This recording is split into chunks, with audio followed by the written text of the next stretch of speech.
What is going on, everybody? Thank you all so much for tuning into this live stream segment of Mikasa. And of course, as always, I'm your humble host, Niko House. We have a great show for you guys today. I would first ask you, if you do have the means, I know we're in a pandemic, so no pressure, but if you do have the means, please consider supporting the show. If you are on your iPad or have a way to scan the barcode, you can become a premium subscriber on Rockfin by clicking that link or that QR code at the bottom, or you can become you can join us on Odyssey as well, or of course you can do one-time payments to Patreon or Cash App. All right, so it's going to be big, by the way, just supporting independent journalists going forward, because understand after November 3rd it's about to get real. It's about to get really real. We're going to be gone. Like they're going to try and make us gone, I should say. So you need to follow us everywhere you can, support in whatever way you can, even if it's sharing it, like links everywhere, sharing with your family. Like it's time to start making people uncomfortable. And so you can follow us. Like I said, you can follow me on Rockfin, become a premium member for my premium show every Thursday. You can donate on Patreon, Cash App, etc., etc. All right. So, greatly appreciate that. Spark, thank you very much for the super chat. Mark Blythe, Treasury Secretary. Tulsi, Secretary of State. I actually am not familiar with Mark Blythe, or I might be, but I'm not really good with names. I'm like the worst when it comes to names. With that being said, I want to go ahead and get started with the show. So, ladies and gentlemen, AOC went on Twitch yesterday. I think she joined like Hassan, Crank's nephew from TYT. And they played The Last of Us, or whatever the hell it's called. Not The Last of Us, but whatever that damn game's. I'm like, I don't get a chance to play video games like that. I play 2K and I love my Avengers game, but I don't get a chance to play video games like that because we're in the middle of a crisis and I'm trying to bring the news to people. So, not that I knock it, but I'm just being real. It was called. They went on Twitch. They set a record, and I have no idea what was done. I have no idea what was like. They're like, yes, we set a record.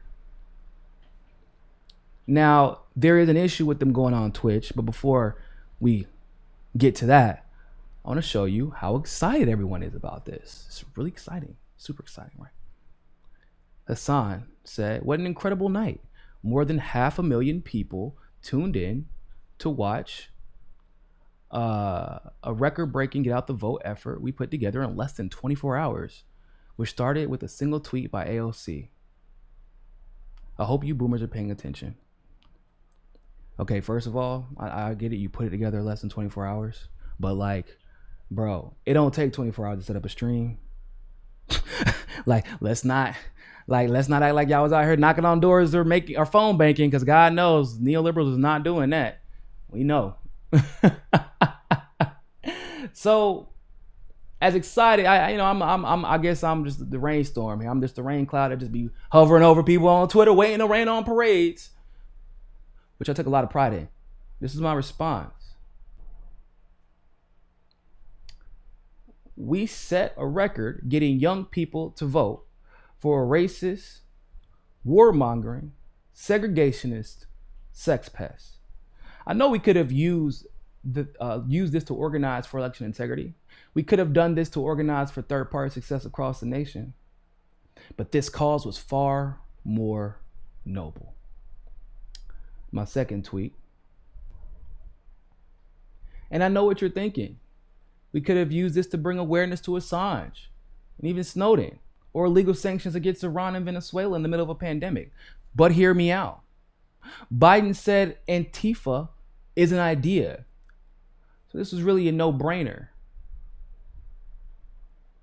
That's what they sound like to me. That's what they sound like to me. I love how people are trying to distort this narrative as if people are upset that AOC is having fun. I don't care. Have fun. Every now and then, I find exactly 1 hour out of the week to have the time of my life. 1 hour. Sometimes even an hour and a half. But nobody cares about you having fun. what we care about is the cause that you are fundraising for, while simultaneously while acknowledging the cause that you choose to ignore. That's what it's about. That's what people are upset about.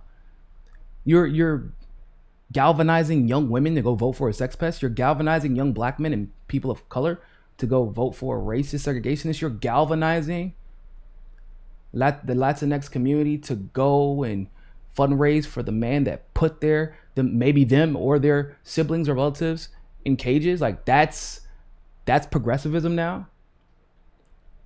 Could you imagine? Listen, people. Listen, how many times have I said, how many fights have I gotten in on this camera, on this very show, talking to people saying, yo, if y'all put this energy behind election integrity, we would have the most secure elections in the country.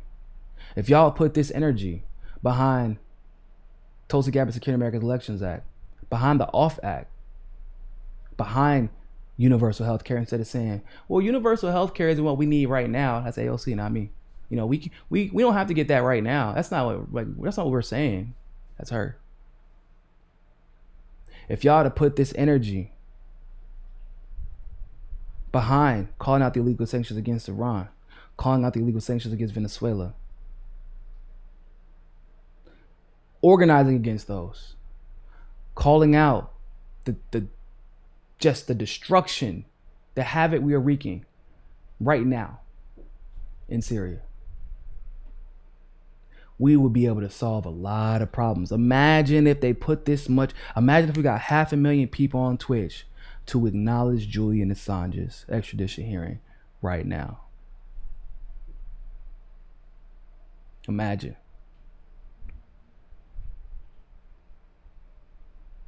We can't even imagine that. We can't even imagine that, right? Imagine if they would have brought this much attention whenever the House reintroduced legislation to implement more sanctions on Iran. Imagine if we could get 500,000 on a Twitch stream whenever Bernie Sanders was cheated. Just imagine that.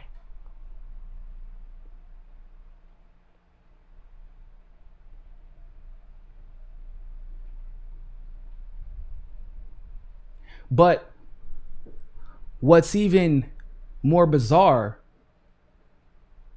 is the fact that AOC is doing this like the same, if I might be mistaken, it's either the day after or the same day that the article drops that is talking about Joe Biden vetting Kasich, Susan Rice, Pete Buttigieg, GOP neocons extraordinaire. I mean, the whole all-star list of neocons and the worst kinds of neoliberals. But let's ignore the neoliberals because you know AOC going Democrats going Democrat. So let's go ahead and talk about Democrats Democrating. Y'all remember when I was attacked because they were like, "Oh my God, I can't believe you went on OWA. Like, how dare you go on there and say stuff you always be saying? You're such a right-wing, I don't know, right-wing whatever." You know, that's what black people who tell the truth on neoliberal establishments, and also because everybody knows how I call out Trump. But if you tell the truth about both sides, as Ice Cube, you're actually a conservative right-wing troll. That's what they do. That's like what Don Lemon called the whole ADOS movement Russian trolls, saying it was a Russian campaign. So this is not news. I don't really care all that much about it, but I do want to use it to illustrate a point. They were so upset, right? Whenever I went on to OWAN to say the same thing I say on my show. But that same energy is nowhere to be found for the progressives who are vehemently backing a segregationist who is choosing to put neocons, not people like maybe Justin Amash, Thomas Massey, Ron Paul, hell, even Rand Paul. I would take a Rand Paul at this moment. Right? Like even a Rand Paul would be nice. Like at least I know that he's going to advocate against war. At least I know he's going to maybe try to balance the budget. I don't know. But you talking about John Kasich, these same neoliberals were whining about abortion rights, forgetting what John Kasich has done to abortion rights in Ohio, where he's at. But shh, don't talk about that. Don't talk about the fact that Joe Biden is actually a neocon. Don't talk about hypocrisy. Don't do that because it just means you don't want the left to win. Motherfucker, y'all have already lost. We've lost. We lost the moment y'all didn't want to fight back. We lost 4 years ago. Then we had a chance we were going to make a comeback. You know what I'm saying? We was going to try to have our Rocky Part 2. Nah. It's like we like to end in the Rocky 1 better. We just like being on our ass.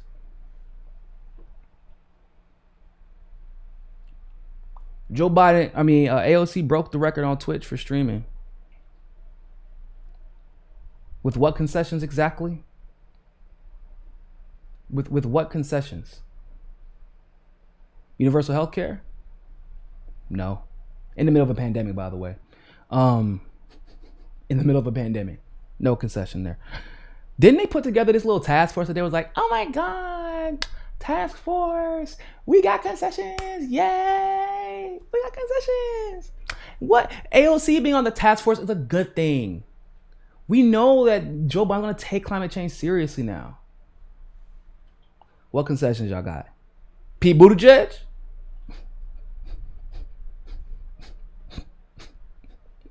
Y'all got Pete Buttigieg and Susan Rice. Congratulations.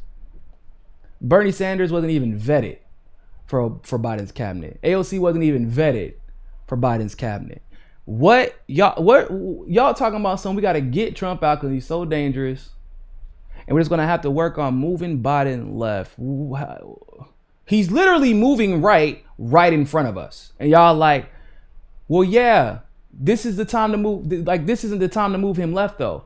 Well, doesn't the only goal he has left to achieve is getting the presidential office, which he clearly plans on only serving one term in?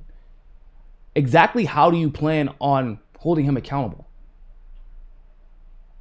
What leverage do you have when you were using your massive platform not to bring attention to Assange, not to organize third-party efforts, not to call out election integrity, or call out election fraud, I should say, but instead to organize for a man who literally said that Green New Deal isn't mine.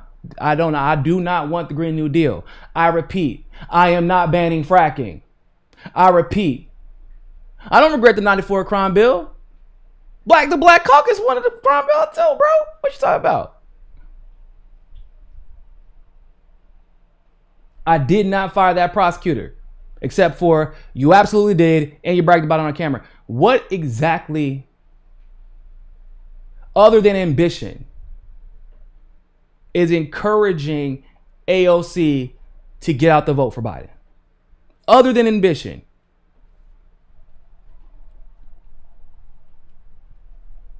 Sparky, thank you very much for the super chat. Blythe's the great economist who's been on the Jimmy Dore show.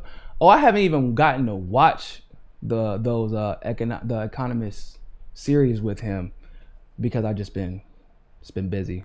I need to, though. Shout out to Jimmy, just doing what Jimmy does, and as usual. But what exactly have we got, y'all? Like, seriously, I don't even know what to say anymore, because they pretend like they hate Republicans, but then they don't want to call out their faves for working with. No. You're advocating for a neoconservative administration, claiming that you're going to push them left after they pretended to be left, and then after they got nominated, moved. Not like they didn't go like a veer to the right. You know, sometimes you're on a highway and you're like, okay, vira derecha. You're like, move, go a little bit to the right, just a little bit. Nah, this was a skirt. Peace. We out. They move right and refuse to give you a damn thing. Y'all said defund the police. They said, well, can we nominate a cop? Y'all scream, we want to get rid of ICE. Biden said, well, hold up a minute. Let's not do that. Not even a word of accountability. What has Biden said about Breonna Taylor's situation?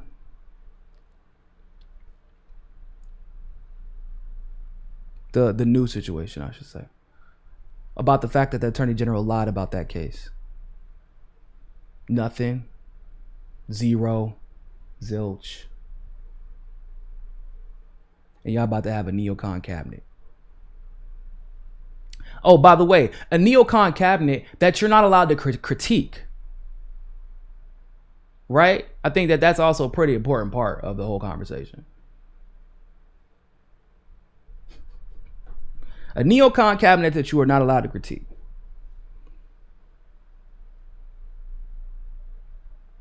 Man, it's going to be interesting. Good luck with that. And then what's even crazier is the response that you get when you do not align yourself with the neoliberal establishment. This is how I know if I ever question if I'm on the right side, like, man, am I just being a dick? Am I just being hard-headed or stubborn? Because I know I can be that. It's one of my endearing qualities, you know? I see stories like what I'm about to talk about. And I'm like, you know what? Never mind. I was right. And that story is what happened with Chris Pratt.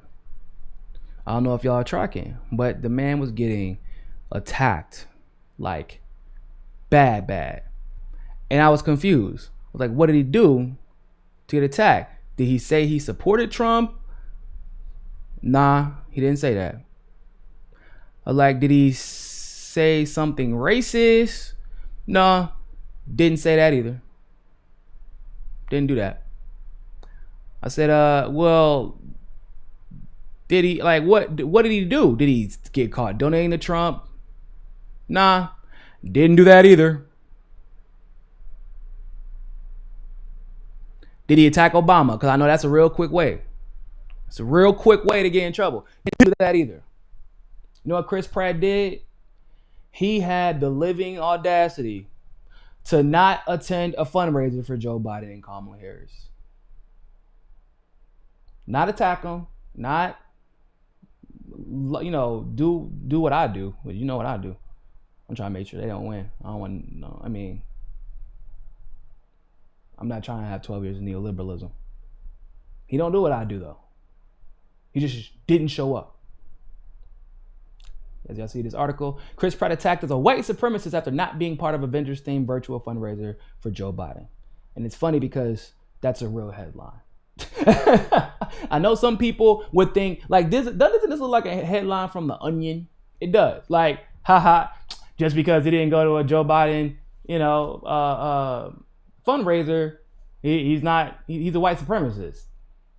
That sounds like an Onion headline, but it's not. Let's check out the article. Guardians of the Galaxy and Jurassic Park World trilogy star Chris Pratt has once again come under fire from social media users, this time due to his absence from a list of attendees for an upcoming virtual fundraiser being held by his fellow Avengers, Infinity War and Endgame co-stars in support of Vice President Joe Biden's campaign. Titled, Voters Assemble. Man, let me tell you, that's heartbreaking. As an MCU fan, it's heartbreaking. But I will say, Chris Pratt may have just gained a permanent fan for me because I'm already the biggest Guardians of the Galaxy fan ever. I'm like a hardcore Guardians of the Galaxy fan. Like hardcore. So he might got some extra support from me.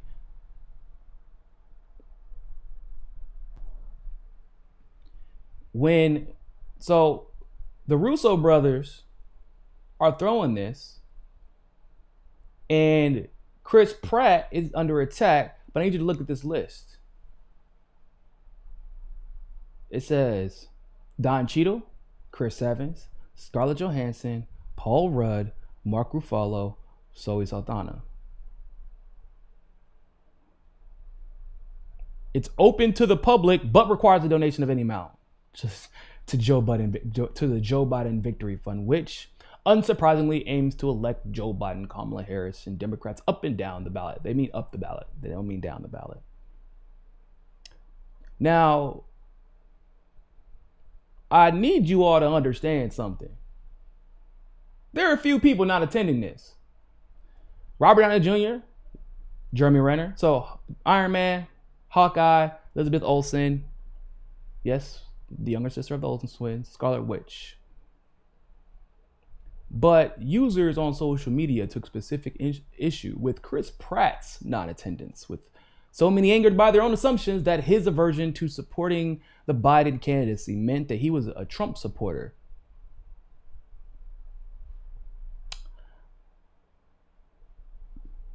Huh? Listen, people. Chris Pratt, in my opinion, I mean, a main character in you could say he's a main character somewhat in Infinity War, somewhat. I would say main supporting character. Obviously, he's the main character in Guardians of the Galaxy. But I would say that Robert Downey Jr. is probably the main character of Avengers, of the MCU.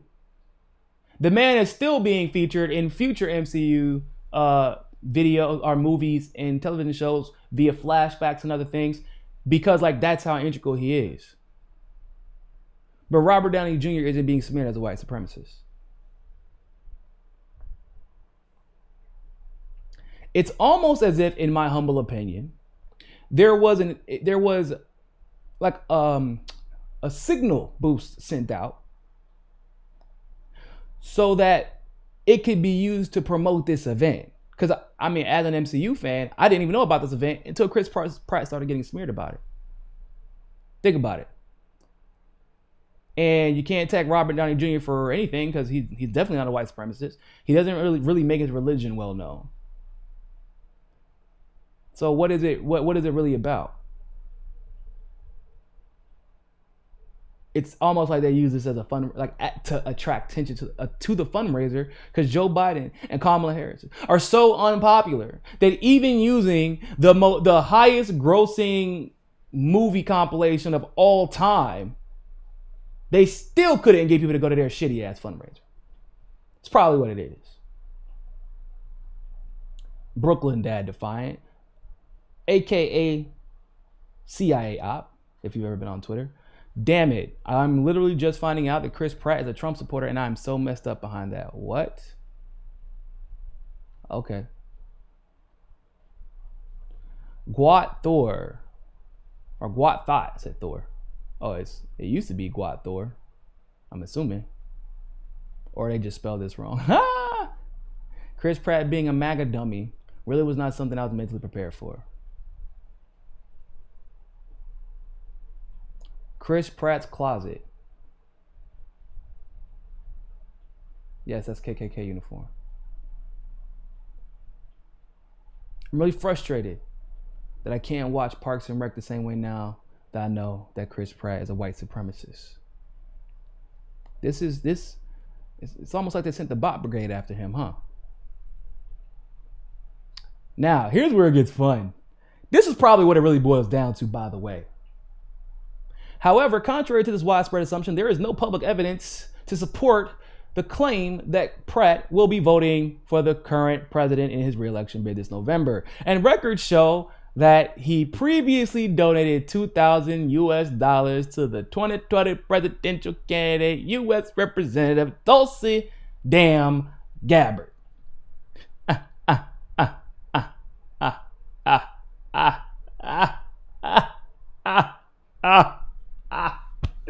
That's what they mad about. Let me zoom in real quick so y'all can see that. Let me do it real quick so y'all can see that. Yeah. Yeah, that happened. That happened. Yo, how does Tulsi live this rent free in people's heads by damn near staying completely out of the media? That's what it really is about. That's what it's really about. Y'all know that, right? They were waiting to see if Chris Pratt was going to go because of his donation to Tulsi, because of what Tulsi did to Kamala.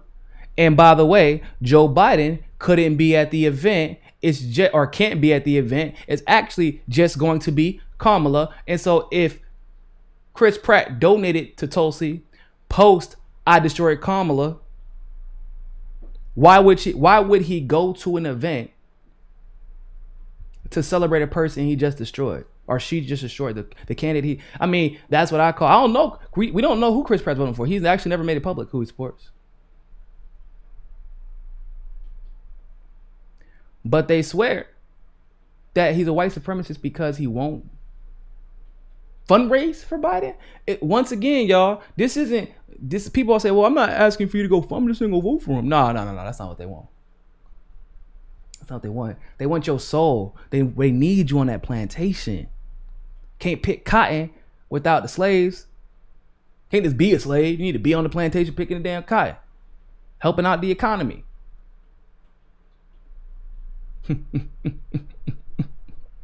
You can't make this stuff up. Sparky, thank you very much for the super chat. Progressives think they can pull Biden left if he's elected, but it's his MIC establishment handles they need to worry about. Yes, absolutely. Wallace West, thank you very much for the super chat. People still mad that Thanos snap was Pratt's fault. Oh, listen, man. Chris Pratt suffered from PTSD in the movies, all right? Don't be coming at Quill like that. Star-Lord, okay, just lost, he lost his mama. Then he ain't really having a dad. And then his dad turned out to be crazy, like destroy the whole universe crazy. And then the guy who he thought he hated actually was actually his dad and was trying to raise him right. But because he was raised wrong, he raised Chris wrong. And so Star-Lord became kind of like him. And then he realized, oh damn, I love Yondu, don't die. And so and then he had just lost Gamora. So basically everybody in his life that he loves ends up dying. And so by the time he got to Thanos, he had PTSD. And that's what happens when you have PTSD, by the way. See, y'all ain't think about that. I bet y'all know this either. I'm sure if you've ever seen Guardians 2, y'all notice at the end when he going crazy whenever Yondu's about to die, to the point where it's oh damn, bro, that's kind of out of character for Chris Pratt as an actor. And he's a good actor, but it's kind of out of character for him. And it seemed like it was a very emotional scene. And it was because his dad died of multiple sclerosis, right before they finished filming. Right before they finished filming that movie. So he had to actually watch his real father die in slow motion without being able to do anything about it also. Crazy, right? I know. So don't be coming at Star-Lord like that. My biggest Star-Lord is dope. He just be out here fighting, just doing a bunch of just throwing shit and shooting people and die. He just be doing a bunch of tricky, sneaky shit. He's like Batman. Like the Batman of Marvel.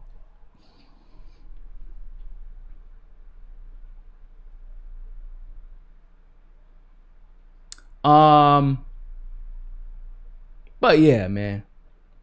I just can't believe that this was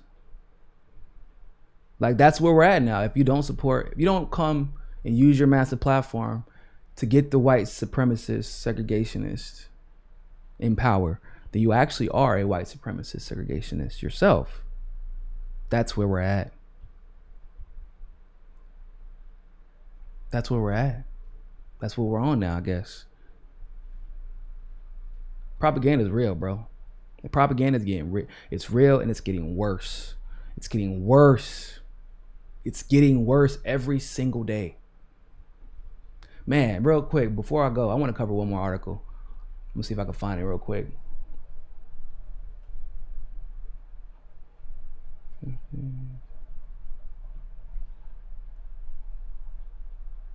The good thing about Google sometimes is that if you're looking for one of their propaganda pieces, that's going to come up fast. You don't have to look very hard for that. So look at this shit. I don't know what to call it, bro. Just look at this. 50 former intelligence officials warn New York Post story sounds like Russian disinformation. Yeah, that's gonna be good. Get off my screen. More than, zoom in so y'all can read this. More than 50 former intelligence officials said emails alleged to have been found on a laptop belonging to Hunter Biden show signs of a Russian disinformation campaign. Several of the signers have endorsed Democratic presidential nominee Joe Biden, according to Politico. Surprise, surprise. Which force first reported the letter? The letter states that its signers do not have new information about the emails and their authenticity. And yet, people are taking this seriously. We want to emphasize that we don't know if the emails provided to New York Post by President Trump's personal attorney, Rudy Giuliani, are genuine or not, and that we do not have any evidence of Russian involvement. Just that our experience makes us deeply suspicious that the Russian government played a significant role in this case. Their letter released Monday states. So y'all went and got, so the Biden campaign, let's be clear, went and organized a bunch of old McCarthyist intelligence officials who have made their career lying, cheating, and stealing. That's literally your career if you're intelligence. Y'all all wrote a letter after many of you endorsed Joe Biden to say, yeah, we don't have any evidence that this is the case. We don't have any evidence that Russia is behind this, but we decided to gather all of our clout exclusively for the purpose to tell you we think it's Russia. I wanted y'all to ask me a question, or answer me a question, I should say. What is intelligence that doesn't rely on intelligence to make any of their intelligent decisions? What is that? It's not intelligence. I don't know what it is, but it isn't intelligence. What do you call it whenever the director of national intelligence, you know, that position that all these people used to work for, made it very clear, very, very clear.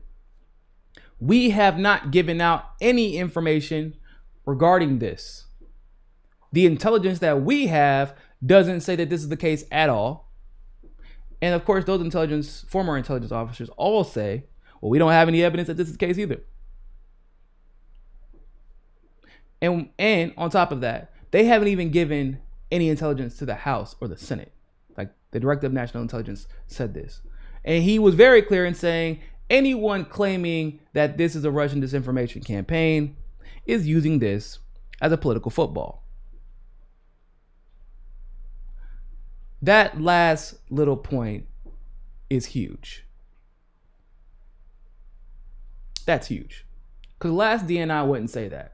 He at first said, "Oh no, it's not. He said it's not, actually that's not true. I have not confirmed that." And then eventually he was forced to kind of change his tune a bit. But this DNI is saying not only is it not true, we never gave anyone intelligence to suggest one way or the other, and this is the lie that is being pushed based on nothing is being used as a political football. So he's basically saying, as an intelligence officer, which is crazy. This is actually bizarre. I'm about to say this because I never thought I'd be saying these words out loud ever in my life. The director of national intelligence is saying that the establishment is pushing propaganda. Whoo, that was a lot. I might need my inhaler after that one. I never thought I would say something like that in my life. But yes, that's what the director of national intelligence is saying. He's saying that you all we're victims of propaganda. That's what's happening. And what's even funnier, this is what it is. If we are right, this is Russia trying to influence how Americans vote this election. And we believe strongly that Americans need to be aware of this. So they don't believe strongly that Americans need to be aware of the former vice president and his son using their power and influence to interfere with somebody else's government and their energy company and profit personally, while, by the way, helping enrich a lot of other politicians along the way. Like they're fine with that. They don't need to know about that type of stuff. They don't need to know about the corruption of the man they might be voting for. They just need to know that somehow, some way, Putin sent a telepathic message to some random person to tell Hunter Biden to give his laptop to him, and then for Hunter Biden to leave that laptop there and then be subpoenaed by the government. And then Putin used telepathy to make Hunter Biden write those emails. I guess. That's what they're trying to say. I don't know what they're trying to say. No, that's the moral story. No, that's not true. That's not true. But they're pretending it is.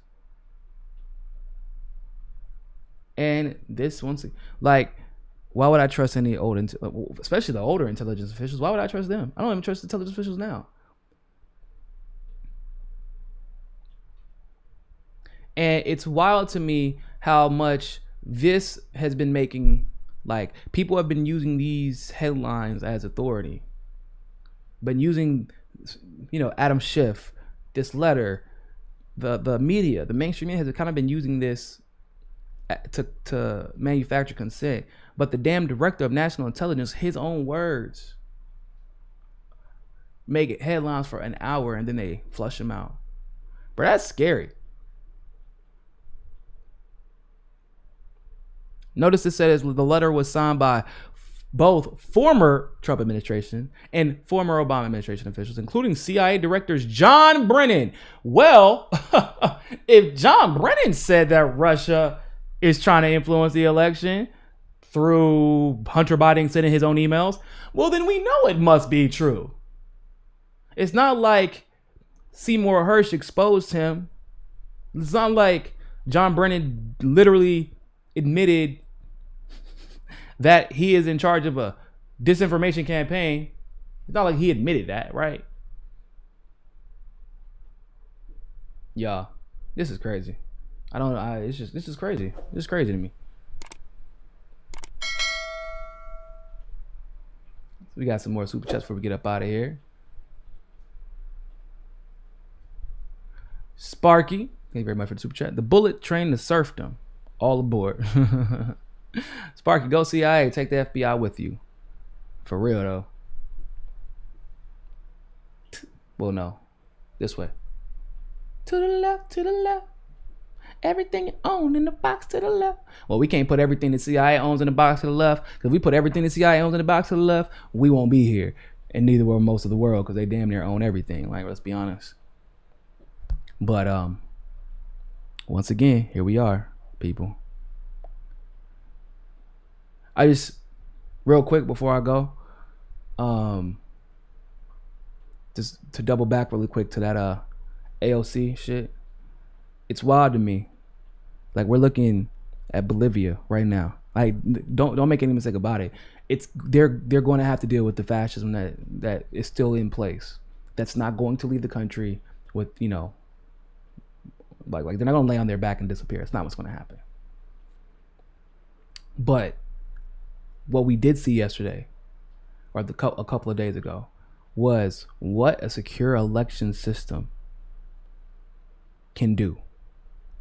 Their election system is so secure, they can commit a coup of a coup by getting off their asses and going to vote. Their primaries were secure. Their general elections were secure to such a degree that Evo Morales was confident that I'm going to just chill over here and wait because I know what the outcome is going to be. And yet AOC is fundraising for Biden using that massive influence. That's what I say. People are like, what do you expect AOC to do? Why are you celebrating this if this doesn't do anything? But it does do so. It does do something. Legitimizes Biden. Because they think, oh, she would never do this if Biden was that bad. Would she? Yes, she would. And instead of using, like once again, instead of using that to challenge the system whenever Bernie was cheated for the second time, instead of using that to push, like she could have worked, her and Tulsi could have worked together even after the election. Say you didn't want to endorse her because it was during an election, you were going to support Bernie, which we know isn't the case. Right? We know that's not the case. because she had no problem supporting Julian Castro and Kamala and Cory Booker. She had no problem fundraising for them. So, but let's just say that is the case.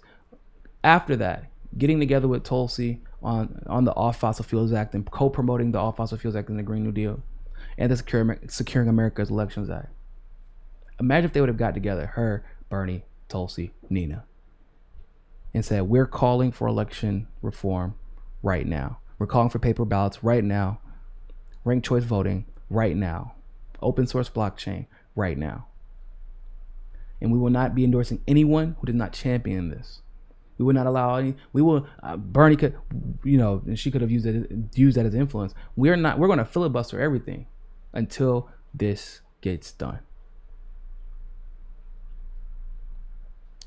She had and has the influence to do it, but she is choosing to use her influence not to free Assange, not to pardon Snowden, not to call out the intelligence community, not to hold Biden accountable or even challenge him or gain any leverage for the left, but to promote a racist, segregationist, sex pest, warmongering, demented, old fool. That's what she chose. Woke up in the morning and chose to do with all that platform, all that money, and all her base. That's what she chose to do. Hey, but at least she had a good time, I guess. All right. So with that being said, ladies and gentlemen, thank you all for tuning in. Make sure you support the show. You can do so at Patreon, Rockfin, or Cash App. Don't forget we have our Rockfin premium shows every Thursday. So that's mañana. That's tomorrow. So make sure to check that out. If you are a Rockfin premium member, you can become a Rockfin premium member for just $9.99 a month. You can, endorse me, and you get my show, my premium shows, the Combo Couch premium show. Graham and Lee Camp have started a premium show too, together.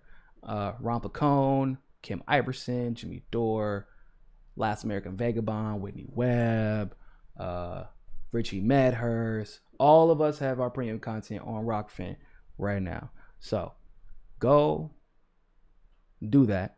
That's that. If you do want to support, that's my preferred method of support, by the way. And of course, you can find me on Odyssey as well.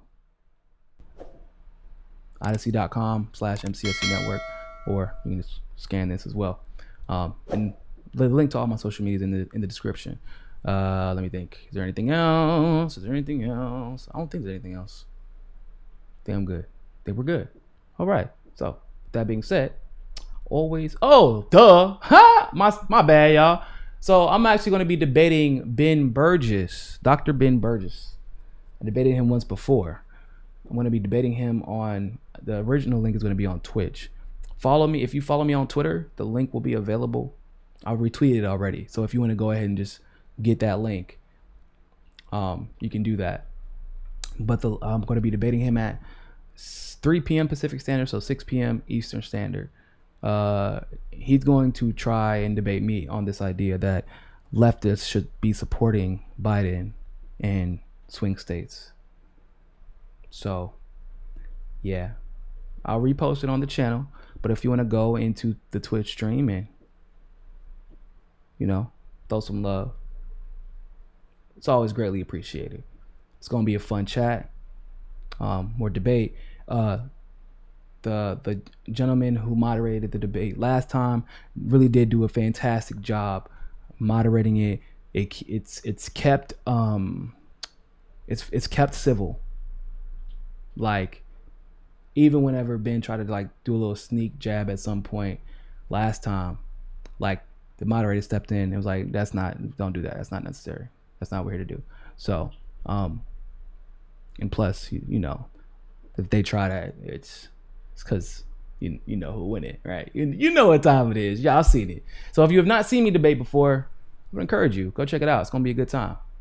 I mean, for me at least. I don't know about for them. With that being said, ladies and gentlemen, thank you all so much for tuning into this live stream segment of Mika Says Sukasa. And always remember, more than anything else, Find your balance. Peace.